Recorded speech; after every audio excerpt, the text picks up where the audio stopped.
surgery. So the reason why I say weight loss surgery is because do you lose weight with this surgery, also known as bariatric surgery? That's what we're going to talk about today. So let me bring up my notes, make sure everything is looking good. Everything's looking good. I'm Victoria from Fierce Fatty, by the way, if you don't know me, if you've never tuned into a video before. Hi, the founder of Fierce Fatty. Used to hate my fat body, now I think it's pretty groovy. So what about weight loss surgery? Now I wanted to talk about this today because it's been on my beautiful brain. Do you remember when, I say do you remember, like we've been best friends forever, do you remember when I was on that BBC documentary, Who Are You Calling Fat? Well, you don't remember because you don't know.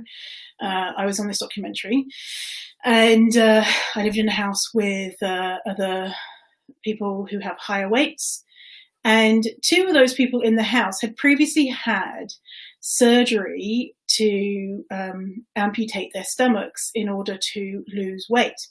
Now, one of the people was now a fat positive person, and she had had the surgery years previously. It wasn't even talked about on the show, but she had that surgery and she had seen tons of serious consequences, malnutrition, her bones were super weak and she would break bones constantly.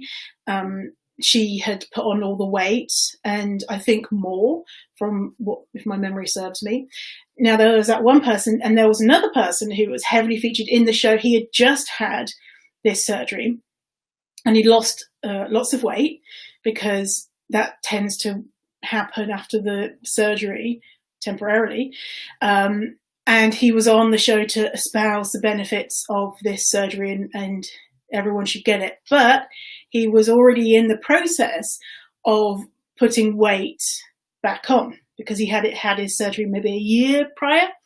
But he was not fat positive and he still thought that the surgery was great, and he went around to the country telling people about the surgery.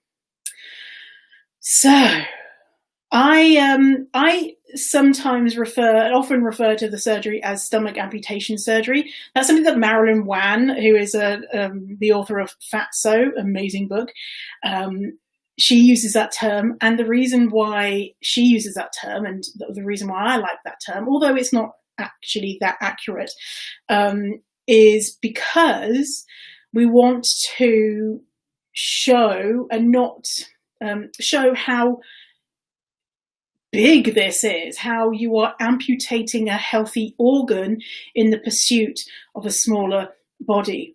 And the reason why it's not actually not as accurate is because sometimes people amputate their stomach, and sometimes they do other things. And the reason why I say weight loss, in quotes, weight loss surgery, because as you'll see, that actually the outcome for most people is not weight loss. So it should be called like temporary weight loss surgery with a shit ton of terrible side effects. So just so you know, before we get into it, that there are different types of, I'll call it weight loss surgery just for the sake of keeping things simple. There's different types of weight loss surgery. So there is the gastric band, which is when a circle, a band is put around someone's stomach, and then it is inflated with liquid, so that the stomach is made smaller. And that is something that you can have that band deflated, so it's not squeezing the stomach.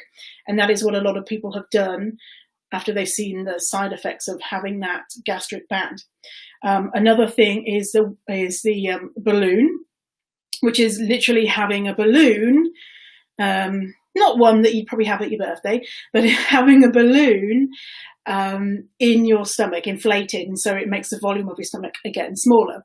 Now there's also something called the gastric bypass, which is cutting off some stomach, sometimes not cutting off stomach from what I've understood. Sometimes it's literally just bypassing some of the intestines, and so that you're not absorbing as much of the nutrients in that food. Therefore, you're getting kind of less of the food, and also your stomach is cut smaller sometimes so that you have a smaller stomach, so you can't eat as much. And then the last one, which is called the sleeve, which is where, like, I think about 90% of your stomach is cut off, thrown in the bin, thrown in the garbage, and to be never seen again. And you're left with, they call it a sleeve because it's like a little sleeve, like a little pocket. You can also get one which is like a tiny pouch. So that is, just so we know what we're talking about, that is what weight loss surgery is. Now, I want to share with you the most common risks of weight loss surgery. And obviously, all surgery has risks. There's no surgery that is completely risk-free. I don't know, maybe there is, I don't know, but there's risks in doing everything. But it has been said that weight loss surgery has is the, if not one of the riskiest surgeries for death and complication, and also is the most expensive and the most money-making for surgeons. So, most common risks: hair loss, ulcer, leaks. I'll explain more about that in a minute. Gastric bleeding, bowel obstruction, gallstones. I've had gallstones. I've had my gallbladder removed. I had gallstones from a child. I think it's something to do with my blood. There's different reasons why you get gallstones. Anyway, I had gallstones as a kid. They fucking suck. I had to have my gallbladder removed, which sucked. Anyway, so gallstones suck. Dehydration, acid reflux, anesthesia-related risks, chronic nausea and vomiting, dilation of the esophagus, inability to eat certain foods, infection, obstruction of the stomach, weight gain, or failure to lose weight. Now, the long-term side effects are dumping syndrome. I'm going to tell you what dumping syndrome is in a minute. Low blood sugar, malnutrition, vomiting, ulcers, bowel obstruction, and hernias. Dumping syndrome, it's basically what it sounds like, shitting your pants. So this is all from the Mayo Clinic. So the Mayo Clinic says dumping syndrome is a medical condition in which your stomach empties its contents into the first part of your small intestine, the duodenum, faster than normal. Dumping syndrome is also known as rapid gastric emptying. People with dumping syndrome experience symptoms like nausea and abdominal cramping. These symptoms happen because your small intestine cannot absorb nutrients from food that has not been digested properly in the stomach. And you basically shit your pants, have diarrhea. So other side effects, we mentioned about the malabsorption of nutrients. So nutrient deficiencies long-term in this way are really damaging to the body and is a cause for neurological decline, which I didn't know about, and premature aging of the body, not like the way that you look, although I don't know, but that doesn't matter anyway. A lot of people are not aware that the extent that they have to the tablets and the supplements that they need to take to get over this severe lack in food and what that does to your body. And so a lot of people have been told, oh, just take a normal multivitamin that your regular Joe Schmo on the street takes. And that is like woefully inadequate to keep people who've had the surgery healthy. It's actually the regimen that people need for the rest of their lives can cost hundreds of dollars a month. And if you can't afford to do that, then it's going to have consequences on your health, unfortunately. Something else that is really interesting is, so this stuff here that I'm going to be talking about is in Christy Harrison's book, Anti-Diet, which is excellent. You should absolutely read it. And something that Christy talks about is that people who have this surgery, they have a doubled risk of substance abuse problems, and so alcohol or drugs problems. And so these are people who previously didn't have any issues with any substance abuse, and as well, substance abuse tends to manifest in younger people, so people in their 20s. But it showed that the study that I'm talking about showed that the substance abuse will happen to people in their 40s, 50s, and 60s when they previously hadn't drunk alcohol. And now some people say, oh, that's probably because if you have weight loss surgery, you're clearly addicted to food. Big quotation marks on addicted. And so they're swapping one addiction for another. But actually, that is not what they found, because one, food addiction isn't real. Now, food addiction isn't real because if you get more access to the thing, food, that you desire, the food addiction behaviors and feelings decline. Whereas with a real addiction, the more access you have to drugs or alcohol, then your symptoms increase because you just want more and more and more. And so it's not an addiction. Also, studies have shown that what happens in the brain,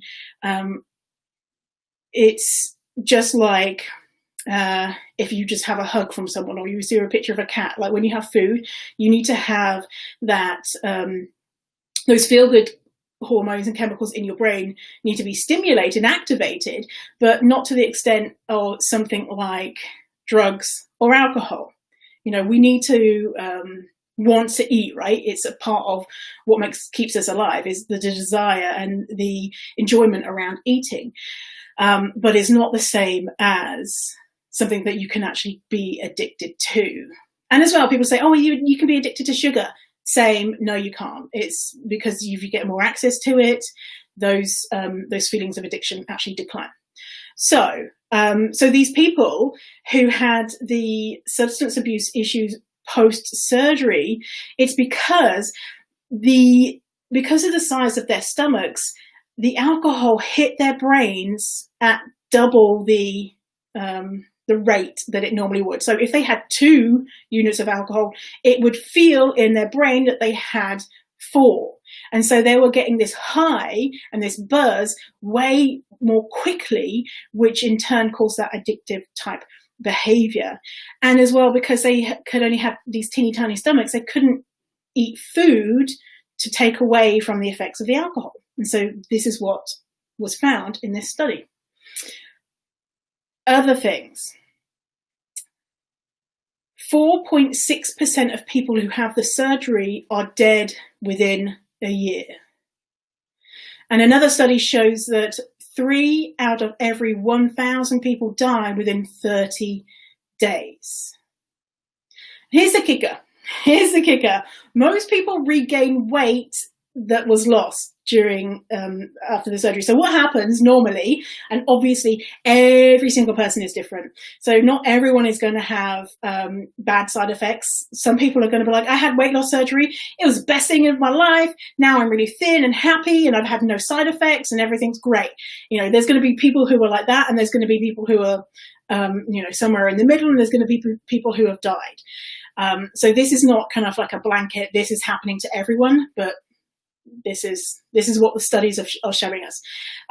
So what happens generally is that within 12 to 18 months after the surgery, people have reached their lowest weight. And then from there, that is when the weight starts coming back on. And that is through no fault of their own. It's not because they're just, these people are so greedy that they're just eating all the food. It's because our bodies want to be at the weight that they have previously been at, the set point weight. And when there's this extreme forced starvation, which is what it is, because when you have this surgery, you can only eat tiny amounts of food. So, very low calorie consumption, and all of the beautiful nutrients that we need to live as human beings. And so our body exactly what happens when we're on a diet. Our body does all the things it does to get you to a place where it's safe and happy because you were in this forced extreme starvation. So a quote from this study, all of this I'm going to link in the show notes, by the way. So this study is called Long-Term Weight Regain After Gastric Bypass, a 5-year prospective study. Quote, percent BMI loss was no longer significant after 24 months, and weight regain became significant within 48 months after surgery. So basically, people will lose weight, but then within 5 years, they've put the weight back on. So 2 years after the surgery, 46% of people have regained weight. And 4 years after the surgery, it's 63%. And presumably, year after year, that number goes up and up and up because there's no reason for it to go down again, right? So chances are you have this weight loss surgery, it's not actually going to make you thin. Now, I want to share something from Junk Food Science, which is an amazing website. And this is written by Sandy Swar, S-Z-W-A-R-C, Swag. I'm probably butchering that. Okay, so I'm going to link to this as well. Quote, bariatric surgeries have been described as a gold rush in medicine because they're one of the most profitable medical procedures done today, according to Dr. Edward H. Livingston, MD, professor of surgery at the University of Texas Southwestern Medical Center in Dallas. Last year, it was $7.8 billion industry, and last year was, when this was written, was 2006, and enjoying exponential growth, increasing some 1,100% since 1995. Continuing, in the more than 40 years that bariatric surgeries have been performed, there have been no randomized controlled clinical trials that have shown any long-term improvements to actual health or that lives are saved or extended by these surgeries. Not any of the dozens of types and variations being performed, and certainly none of the new procedures claiming to be better and safer. So the new procedures that they're talking about here is the lap band stuff. According to quote-unquote obesity researcher Dr. Ernsberger, PhD, of Case Western Reserve School of Medicine, Cleveland, Ohio, several clinical studies to examine the long-term consequences and look for improved life expectancies have been started, but the results were never released. Quote, I think it's because it's bad news. Continuing, the ECRI report, Bariatric Surgery for the quote-unquote obese, noted that the surgeries can produce significant initial weight loss, but 3 years after surgery, the typical patient is still quote-unquote obese. Most importantly, they concluded that based on the quality and strength of the available evidence, claims of improved quality of life and long-term health impacts are less conclusive.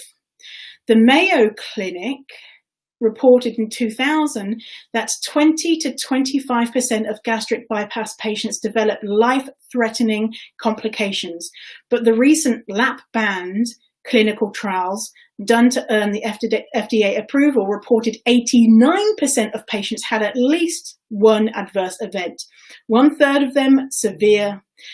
Complications from lap bands are more likely to require surgery to correct, and the bands result in so much more vomiting. They are known as surgically induced bulimia among medical professionals. And finally, a recent study by researchers at Virginia Commonwealth University found that 56% of bariatric patients had 62 different gastrointestinal complications and abnormalities by CT scans.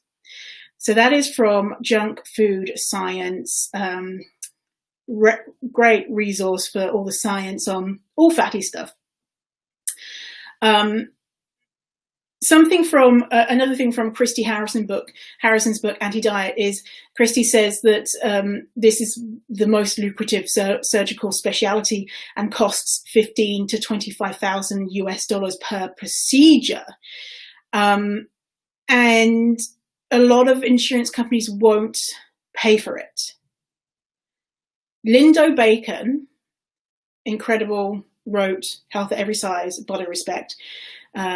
Linda Bacon says, bariatric surgery would be more appropriately labelled high-risk, disease-inducing cosmetic surgery than a health-enhancing procedure. Wow. Next, a study came out 2 years ago, I remember when it came out, about the increased suicide rates of people who've had the surgery. So I'm going to link to this as well. Quote from this study: based on their analysis, the estimated suicide rate for bariatric surgery population is 4.1 deaths per 10,000 patients. When compared to the World Health Organization's suicide data for the general population, the investigators reported a 4-fold increased risk of death by suicide among patients who underwent weight loss surgery. So you're 4 times more likely to die by suicide. Now, so we know all this. This is, if you have a surgeon who is ethical, they will present to you the realities of what this means. Now, they're probably not going to say, by the way, this surgery is 64% chance not going to result in weight loss, long-term weight loss. You'll temporarily lose weight and then you'll put it back on, 64% chance of that. They're probably not going to say that. They're probably not going to tell you that you're going to have 4 times the risk of suicide, because that's a newer study, came out a couple of years ago. But hopefully they reveal all of the other things. But some surgeons or the medical team supporting them don't really emphasize how much people's lives are changed and how much they have to spend on care for themselves to make sure that they get enough vitamins and nutrients and all that type of stuff.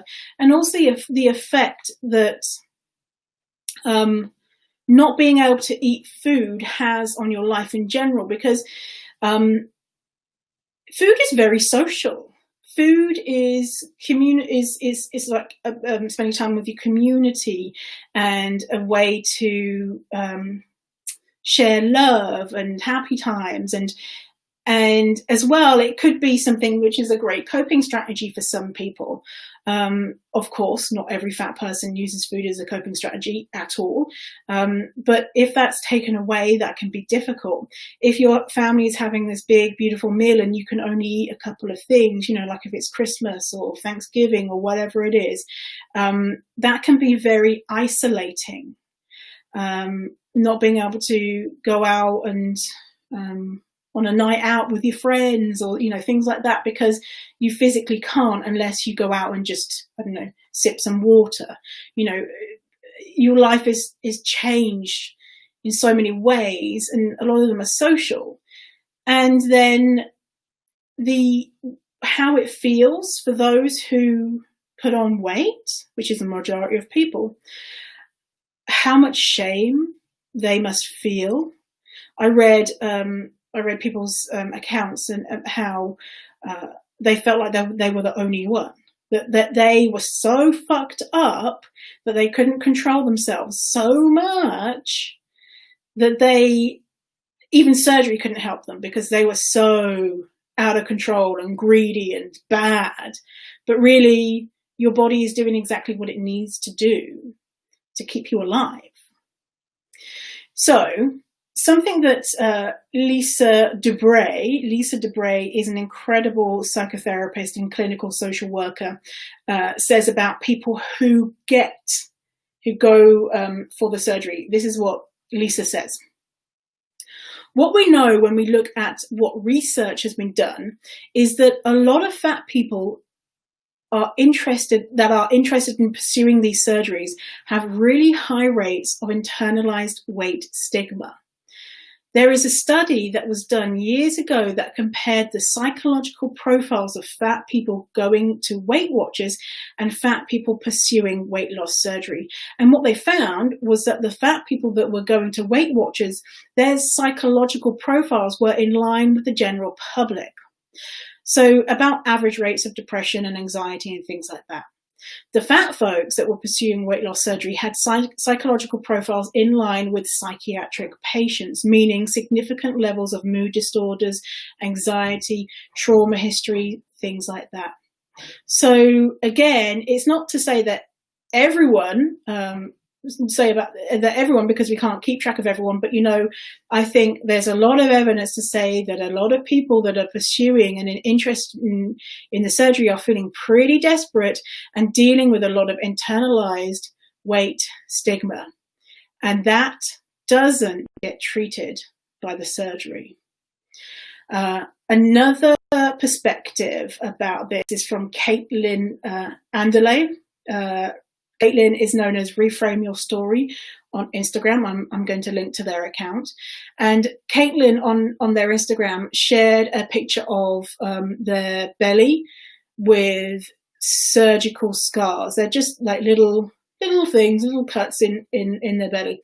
And this is what it goes along with that image. This is what my eating disorder looked like. 5 small incisions from my weight loss surgery. There was no part of me that made the decision to have weight loss surgery from a place of self-love. It came from deep self-hatred and a longing to be accepted. I told myself it didn't have to do with weight loss. It was about my health. I thought I was a ticking time bomb and that if I stayed in this body, it would inevitably lead to health issues. I thought it would be only a matter of time. When the majority of society views your body as part of an epidemic and a strain on society, it makes sense that a person would want to change that. So people make the decision to have their stomachs banded, amputated, and rerouted. They are encouraged by doctors and by other professionals to put a permanent physical restriction on themselves. The most sick part of this is that I knew and wanted there to be pain if I ate one bite too many. So I had to face the consequences of living in my body. The true consequence of all of this and a lifetime of being told my body was wrong was falling deeper into my eating disorder behaviors. And for that, I was praised. People who didn't even really know me would come up and tell me how inspired they were by my weight loss. Regardless of intention, praising my weight loss was praising my eating disorder. So that is from Reframe Your Story on Instagram, Caitlin Anderle. Now, another account of weight loss surgery, because, by the way, in case it wasn't obvious, I haven't had any surgery myself, although weight loss surgery or bariatric surgery, although how fucking yes did I want it. I remember being a teenager watching those shows. I think in the US they're called like Girls Gone Wild, but it was like the UK version where young people went to like Ibiza and stuff, and they would show their tits to the camera. And I remember sitting on the sofa watching that late at night, seeing the girls showing their tits and being like, I'm not thin like them. My tits don't look like theirs. I can't become thin. So I really want to have bariatric surgery. That was like my goal. And at that time, I was a child. I was probably 15, 16, 17, something like that. But I was just like, oh, one day when I'm old enough, I'm going to get that, and that is going to fix all my problems. So anyway, so I haven't had it, but I definitely did dream about having it. Now, someone who had it recently, and it's someone that is quite well known, is Roxane Gay. Roxane Gay is the author of, you might recognize Roxane from her books Hunger and Bad Feminist, and she has other books too, but they are probably the most recognizable. Roxane wrote a brilliant piece on her decision to have surgery and what happened on Medium. Again, I'm going to link to that in the show notes. But I'm going to read some quotes from that piece. This is not the whole piece in total, and these are just kind of snippets. So Roxanne says, I capitulated to a procedure after more than 15 years of resistance and had a sleeve gastrectomy at the UCLA Ronald Reagan Hospital in January 2018. I told only a few people. I did not tell my family. I felt in equal parts hope, defeat, frustration, and disgust. She continues, the truth is that my desire for weight loss has long been about satisfying other people more than myself, finding a way to fit more peacefully into a world that is not at all interested in accommodating a body like mine. And the dominant cultural attitude towards fatness is that the fat body is a medical problem, a drain on society, an aesthetic blight. As a fat person, I am supposed to want to lose weight. I'm supposed to be working on the problem of my body. I'm supposed to apply discipline to physical unruliness. I am not supposed to be fine with my body. I'm not supposed to yearn simply for people to let me be, to see me, accept me, and treat me with dignity exactly as I am. She continues, after more than 15 years of refusing it, I made the decision to get weight loss surgery on an ordinary day. At home in Lafayette, Indiana, a young man yelled at me to move my fat black ass while I was crossing a grocery store parking lot to my car. It was the last straw. I tried to hold my head high, shuffled as quickly as I could, put my groceries in my car and sat behind the steering wheel. I sat there shaking, wishing I could have been as quick in that moment to put him in his place as I would have been online. I wanted to call someone for comfort, but I was at a silent impasse with the only person to whom I could talk. Instead, I pressed my head against the steering wheel and sobbed. When I collected myself, I drove home and went to bed. I hoped I might not wake up, but I did. She continues. The dominant narrative around weight loss surgery is that it changes your life and makes everything better. It is a lovely fantasy that by cutting yourself open and having parts of yourself removed, everything that weighed you down will be lifted. But it is only a fantasy. She continues. The psychologist I saw for my pre-surgical evaluation warned that the first year is really difficult and many patients end up suffering from depression and regretting the surgery. The second year is better, she said, trying to reassure me after my face fell. And she was right. I am depressed and miserable. I am cold all the time and exhausted because I'm only eating between 1,200 and 1,500 calories. I'm filled with regrets because everything has changed, but everything is exactly the same. She continues, I've replaced one set of anxieties with another. I worry I'm eating too much and stretching my new stomach, something I was warned about repeatedly and vigorously. I have brief moments where I allow myself to imagine hiking Runyon Canyon or wearing a fabulous outfit because it is available in my size or going to see a musical without having to make special arrangements. And then I tell myself to get a hold of myself. I tell myself to not want. I tell myself that I failed to discipline my body before and I will probably fail this time too. I tell myself these things because I've carried this weight for almost 30 years and it is terrifying to face who I could be without it. So that is excerpts from a piece that Roxane Gay wrote on Medium, and it's called What Fullness Is. So you can find that on Medium, or you can just go to the show notes where the link is going to be there for you. Now, Roxane is, I don't know Roxane's exact size, but I know that I think that she might be a super fat. I know from reading her work that, even just reading that piece, not being able to fit in to go to a theatre without making arrangements beforehand. So I'm presuming that, I know she's not a small fat person. She's a large fat person. She is a super fat. She might be an infinitive fat. I don't know for sure, but I want to recognize that she's also a woman. She's also a Black woman.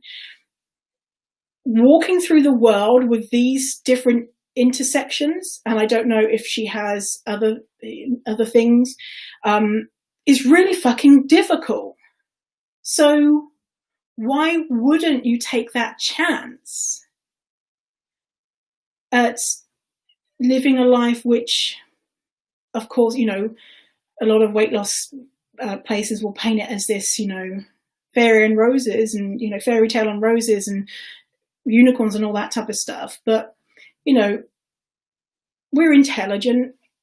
We know that it's probably going to be hard and all that type of stuff.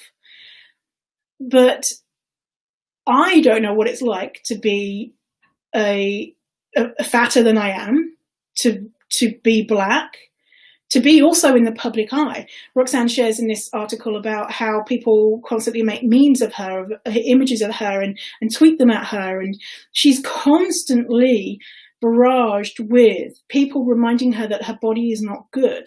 And so it makes total sense to me that Roxanne would elect for surgery. That pressure must be immense. That the weight of people's expectations, like she mentioned in this article, she did it for other people, basically.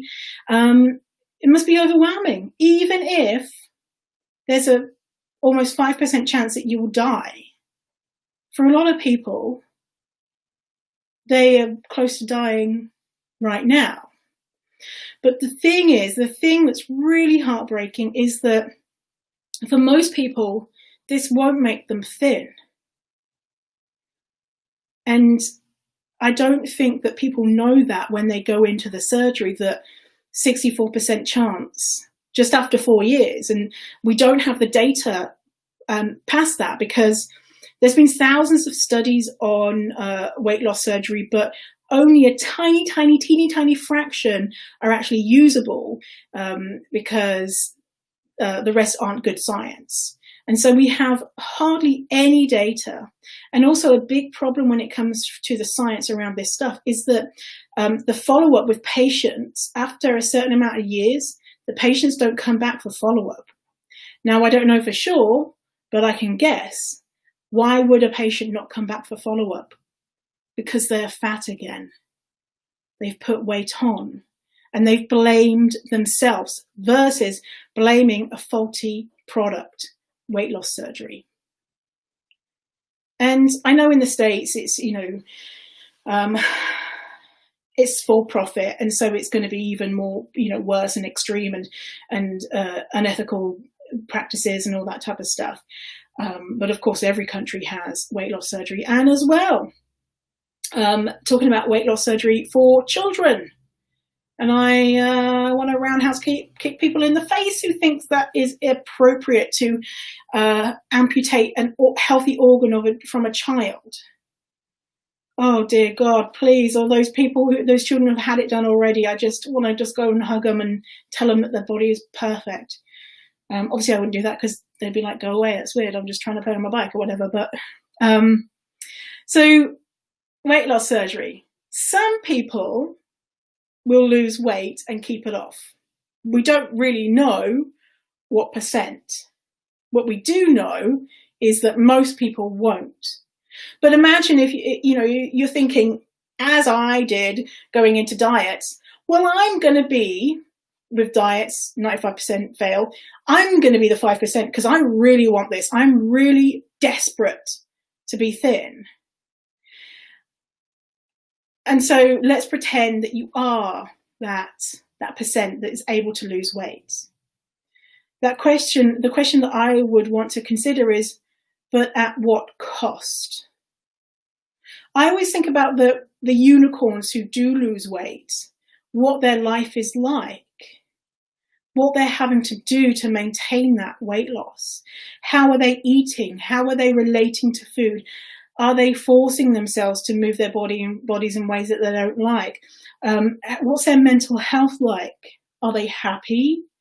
Are they fulfilled? Do they like their body? Do they hate themselves? Etc., etc. So it's super painful. This stuff is super painful, and it makes absolute sense that people would choose this. It's your choice. You can do anything that you want to your body, of course. But looking at the statistics around it, it's not actually effective.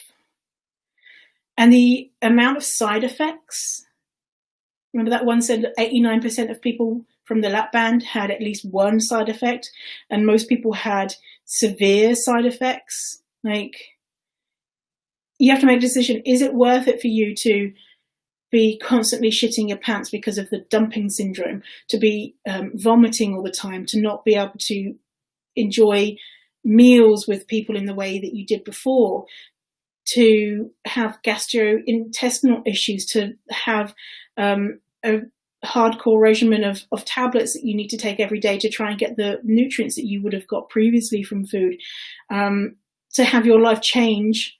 And for a lot of people, they can't reverse it, especially if you've had your stomach amputated. That's gone in the bin. That's long gone. You can't grow your stomach back. It's irreversible. Is that worth a 1 in 3 chance for you to be smaller, but also have unknown side effects? I don't know. It's not my place to say you shouldn't do it. I personally wouldn't do it because obviously I think that my body's fine as it is. And I know that if I want to become healthy, if I want to improve health, there are lots of different ways that you can do that without working to try and lose weight, which is ineffective. So that is weight loss surgery, aka bariatric surgery, aka stomach amputation surgery. I wanted to talk about this as kind of like one of those things that's been on my mind for a while, and I don't know if it's obvious, but I wanted to clearly state that if you've had this surgery, it doesn't mean that you're bad or you're not smart or it's all about vanity or or if you're thinking about it or if you're going to get it done. This shit is difficult. Living as a fat person is hard, And so a lot of people come back to me and they're like, I followed you for a bit, but then I went away because I wanted to do another diet. And guess what? It's failed. And I'm like, I get it. Why not? If you think that you've got this last chance to be happy, to be healthy, to have a rich and full life, and you think that it might work for you, why would you not take that? But do you have all the information? Hopefully this podcast has given you a lot of information that maybe people haven't previously shared.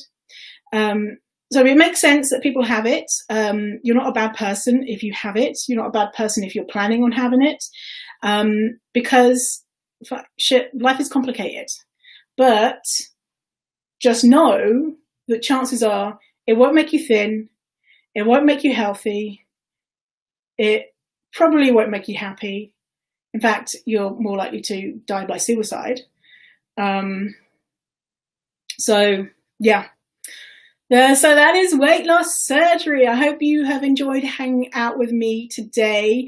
If you want to learn more about loving your fat body and learning to feel comfortable around food, then go and check out my Fierce Fatty Friends Facebook group. The link is going to be wherever you're watching it. There's a link somewhere. So, or you can just type into Facebook, Fierce Fatty Friends, join my Facebook group. There's 3 questions that you need to answer to get in, to make sure that you're a real human being and not some robot or whatever. So answer those and we'll let you in. And so that is it. Thanks for hanging out with me today, and I'll see you next time. Goodbye, Fatty.